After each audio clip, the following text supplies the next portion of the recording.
how can we help those CEOs and those leadership teams to grow quicker than the company? So as a chief platform officer and as a partner of Notion, how to promote that? No, it's a good question. It is mostly up here.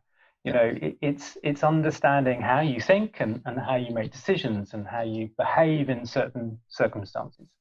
And this has been, I think, critical for many of the founders. I mean, if you talk to Vasco Pedro, he invests in the quality of his mind.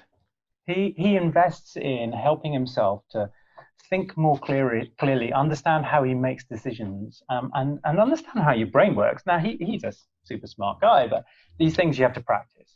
He said a really interesting thing, actually, when I recorded a podcast with him about a year ago, and we were talking about a very similar topic, which is, first of all, you have to learn to let go to grow. And he's a linguist. I mean, he's so good with words, and that's why it kind of stuck with me.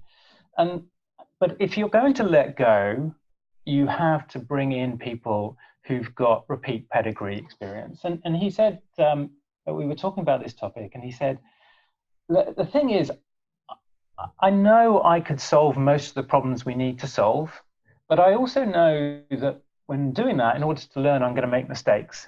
And frankly, on the whole, I haven't got time to make many mistakes. So I need to bring in people who have experience of the next stage. And I think that's the second biggest thing.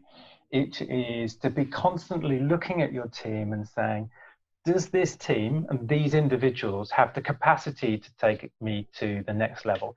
If you look around the room and you're all in the biggest jobs of your lives, that's a problem.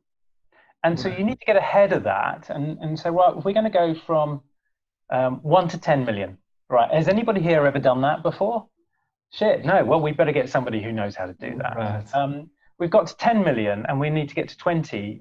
Has our CTO know how to scale this kind of organization? Has our CPO ever built that kind of organization? Is the CFO got the experience to raise the amount of capital we're going to need? That just keeps going on and on.